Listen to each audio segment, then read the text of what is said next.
Hey guys, how's it going? It's Trieyx here, and there was some more Dragonball Xenoverse 2 news that were announced. If you guys want to see the pictures or trailer for yourself, I'll leave a link to them in the description below.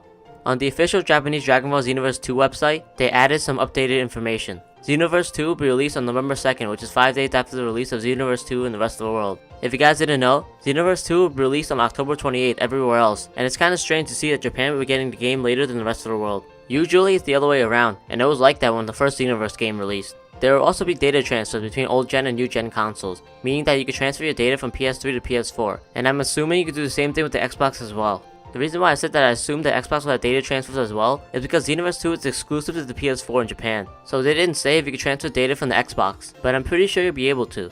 Also, what I meant by data transfer is that you can transfer your data from Xenoverse 1 to Xenoverse 2. I'm so glad they decided to implement this feature because they put a lot of time and effort on my character in Xenoverse 1. At this time, we don't know what kind of data will be transferred to Xenoverse 2 other than your character data. I don't think that you can play with your custom created character from Xenoverse 1 in the main story, and that you have to create a new character. I'm hoping that we can play with our old custom created characters when we do missions or when we fight online. I believe that in Xenoverse 2, your old custom created character will be known as a hero, and that there will be a statue or hologram of your old custom created character, which is awesome. You will also be able to give your custom created character a beard. I don't think I'll be putting a beard on mine, because I like to base my custom created character on how I look, and I can't grow a beard. Next up is the scan of Xenoverse 2 in the V-Jump magazine. There were a lot of information that were revealed in the scan, so let's jump right into it. If you're a Saiyan, you have to go to Bulma to upgrade your character. If you're a human, you have to go to Hercule to become his bodyguard. And if you're a Majin, you need to go to Boo's house to make snacks to attract all the Majins. I don't know what they mean by this, but I'm assuming they're all mentors for each race. There will also be new costumes available like the Cell costume. There will also be 3 awakened abilities, and you'll also be able to deliver a devastating blow after a series of quick attacks. What they mean by awakened ability is a character transformation. For example, if you're a Saiyan, you can put the Super Saiyan skill in your skill slot. Unlike Xenoverse 1 however, I believe there's just one skill called Super Saiyan, and there's no separate skill for Super Saiyan 2. That means that once you do Super Saiyan in battle in Xenoverse 2, if you get enough ki, the skill slot that says Super Saiyan will change it to Super Saiyan 2, and the same thing with Super Saiyan 3. This is really cool, because it's just like the anime. You can't just jump to Super Saiyan 3, you have to gradually get there.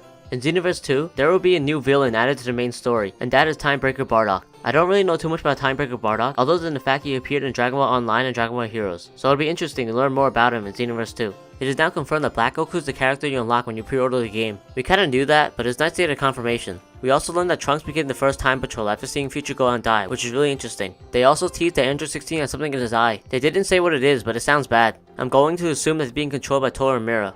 Now, on to the biggest thing in the scan, and that is that you can decide which path or outcome you want to choose in Xenoverse 2. In the scan it says you must decide how to change the past, and whether or not you want to listen to your teacher, which is Trunks, or go against him. We can also see a picture that shows Trunks and Future Gohan having some kind of argument, and they're probably fighting over how to change the past, and that you have to choose what side you're on. I think this is awesome, because not only does it give you a reason to play the game, since there is 2 outcomes, but it gives you the option to choose what you want, which means that we might be able to see what if scenarios in the Dragon Ball universe. This is what I really wanted in Xenoverse 2, and I'm so glad that it's finally happening.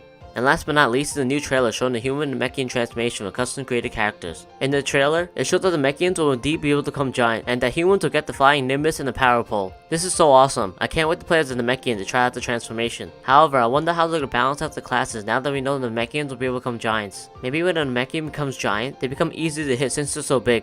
As for the human transformation, it's cool, but at the same time it's underwhelming. However, humans have an advantage in fighting, because the power pole gives them extra range, so the combos are going to be deadly. I believe that humans might have something else up their sleeve, so we'll wait and see if they get anything else. I'm probably going to make all the races just to try out the transformation. Some other things the trailer revealed that Timebreaker Bardock will be a playable character, and Janemba will be controlled by Toru and Mira. They also showed that you'll be able to have a custom created Ki Blast with a custom created character, and that if you hold down the Ki Blast button, you'll be able to shoot a stronger Ki Blast. There's one if you shoot a Ki Blast, it stays in midair for a second, then hits the enemy, and there's one where you shoot a whole bunch of Ki Blasts really fast. This is so awesome, because I'd love to be able to pick what type of Ki Blast I want, and being able to shoot stronger Ki Blasts would be really useful. And that's all the news as of right now. If you guys enjoyed this video and found it entertaining or informative, then be sure to hit the like button. And if you guys want to be updated on all Xenoverse 2 news, then be sure to hit the subscribe button as well. Also leave a comment stating what you think about all the news so far, and what else you want in Xenoverse 2.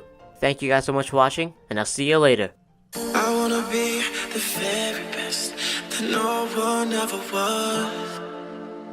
To catch them is my real test. To train them is my cause.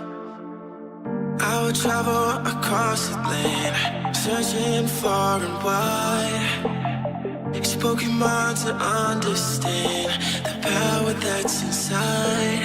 Pokemon, gotta catch them all, you and me.